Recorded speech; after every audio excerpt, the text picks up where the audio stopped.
Today's episode is brought to you by Progressive, where drivers who save by switching save nearly $750 on average. Quote now at Progressive.com.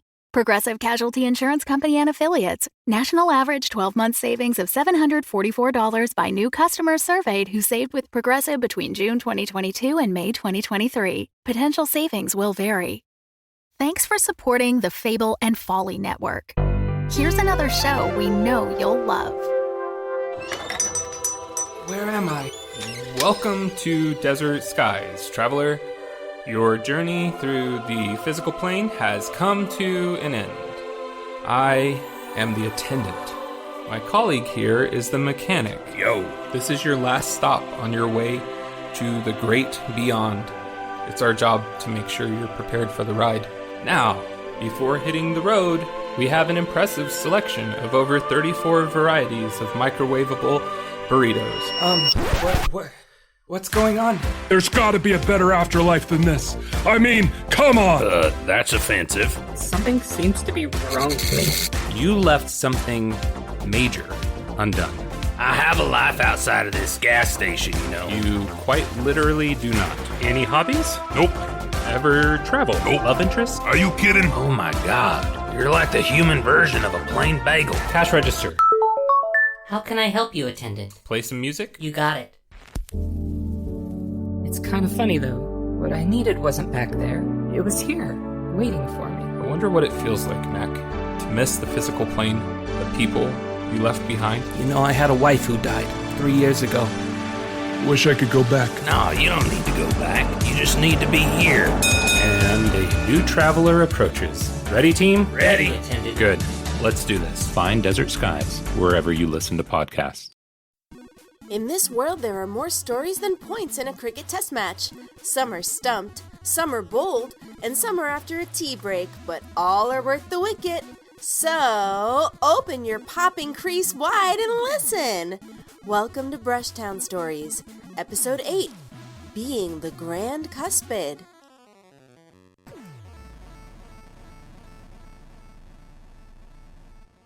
The Grand Cuspid wakes up 2 minutes before her alarm goes off. She pats the left side of the bed where Doug used to sleep. She's getting used to being alone. She's been inching closer and closer to sleeping in the center of the bed. She still misses the rhythmic hum of his CPAP machine, but she's getting used to the quiet. Sometimes she'll keep the TV on at a low volume because it helps distract her to sleep. She walks over and presses a finger to the picture of the tooth on her wall. "Praise be to teeth," she whispers. She gets out her blue and gray tracksuit. She doesn't like wearing shorts anymore. She becomes self-conscious about her legs. She's not sure why. As soon as she's through the front door, she starts jogging. It's been the same loop around town for years now.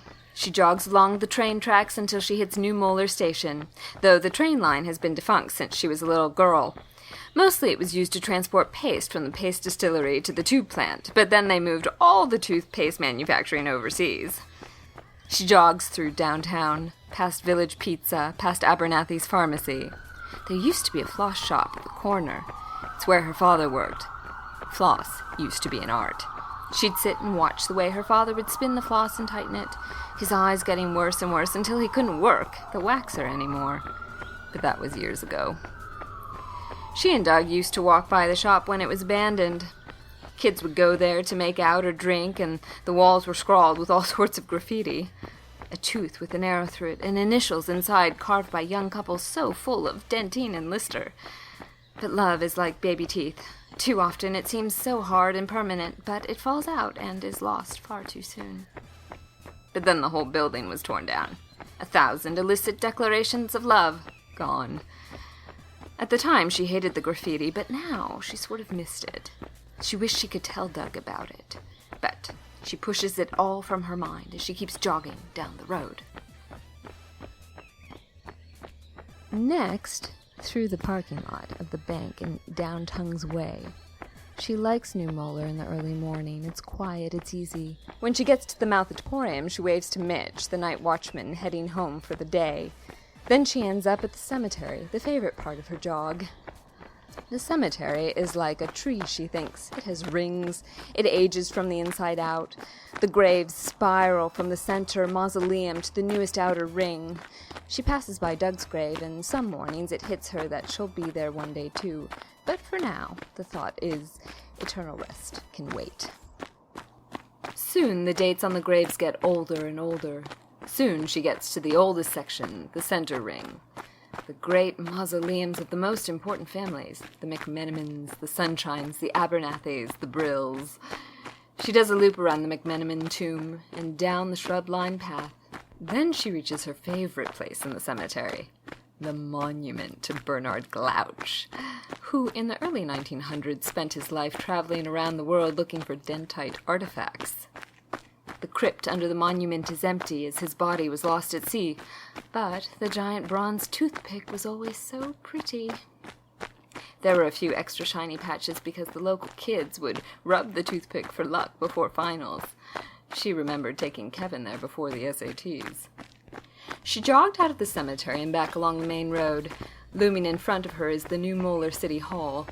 Just looking at it gave her a knot in her stomach. Her term was half over, and there was still so much she hoped to accomplish. And the other members were always... She bit her bottom lip in frustration. She was worried the high incisor was going to bring up his dumb superfloss idea again. She sighed. The whole council was devolving into their own agendas. Loyal Canine had become obsessed with starting a website selling t-shirts. He read some article about web commerce, and now he thinks he's Bill Computer, or whoever started the whole thing. She circled back, and before long she's at the front door, stopping to adjust the house number, which keeps tilting to one side. Inside, she stopped in the living room to pick up a stray sock. She's sick of Kevin sleeping until noon.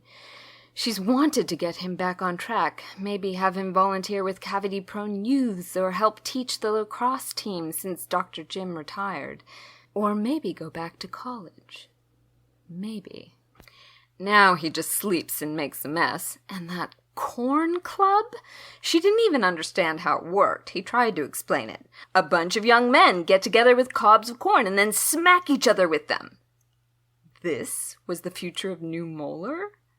At least he's getting out of the house. It's better than when he was playing that video game where the crab tries to get all the baskets, or was it a lobster? She tried to play it, but there were just too many buttons. She remembered being listless too, but back then there were so many fewer options. When she was born, women weren't even allowed to serve on the Enamel Council. The first woman elected to the position of Loyal Canine had to wear a fake mustache because of the facial hair bylaw. She remembered when her older brother was drafted and left to go fight. Him and his 6 friends. 4 came back. And when they came back, he was different. The Fable and Folly Network supports creators of exceptional audio stories, including the one you're listening to right now. If you love our shows, we want to hear from you. Complete our listener survey at fableandfolly.com/survey. This will help us learn more about you, what you like, what you'd like to hear more of, and how we can maintain an inclusive, safe atmosphere. As a thank you for your participation, we have extras and behind-the-scenes content from your favorite shows. Fans make the network what it is. Thanks for listening, and we can't wait to hear from you. Find our listener survey at fableandfolly.com/survey today.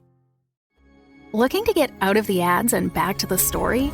Fable and Folly Plus is a new way to support the creators you love. The podcast you're listening to right now and more than 60 others can be heard ad-free for as little as $4 a month by visiting fableandfolly.com/plus. And now, Fall of the House of Sunshine is offering episode commentary to Fable and Folly Plus supporters, still entirely ad-free. Fable and Folly Plus. Sign up today at fableandfolly.com/plus. As she showers, she's angry at herself for forgetting to get more shampoo. She squeezed and shook the bottle to get the last bit out. She wondered how often you're supposed to use shampoo. There was that story on the news that it didn't even do anything. She wondered if there was some weird shampoo group that was trying to get everyone to rub soap into their hair as some big prank. It's not far from what people say about dentites, about brushing your teeth. But that's not a prank. That's important. That's the fate of the world. That's it, she decided. She's going to take Kevin to talk to Father Brill about doing more at Gumshrine. He should be an example. Yes, that will help. Right? She took a deep breath. Council meeting tonight. She needed to pick up that red jacket from the dry cleaners. She hopes they got that stain out. Purging those who would go against the dentite cause can be messy business. She looked out the window and sighed. She can already hear the high incisor droning on about. Remember to breathe. She's got to get back to that yoga class. She smiles. Just a week until that sidewalk sale. It was her favorite time of year. She loved making the drive out east just for the sale. There were no outlet malls like that in Indiana. She hoped that the blueware pots and pans would be on sale this year. If she can just hold out until the sale, everything will be all right. BRUSHTOWN Stories is a Roy Gold production. It was written by Jonathan Goldberg with music by David Origlieri. The Grand Cuspid is Jocelyn Koritsky. Find out more about the show and cast at podmusical.com. Find out more about the breadth and beauty of the world by cracking open an old and beloved book. How about Kenneth Grahame's seminal The Wind in the Willows, which turns 110 years old next year, yet still feels so important and inspiring? But Mole stood a moment, held in thought, as one wakens suddenly from a beautiful dream, who struggles to recall it, but can recapture nothing but a dim sense of the beauty in it, the beauty, till that too fades away in its turn, and the dreamer bitterly accepts the hard, cold waking and all its penalties. Thanks for listening, and have a suntabulous bicuspid of a day!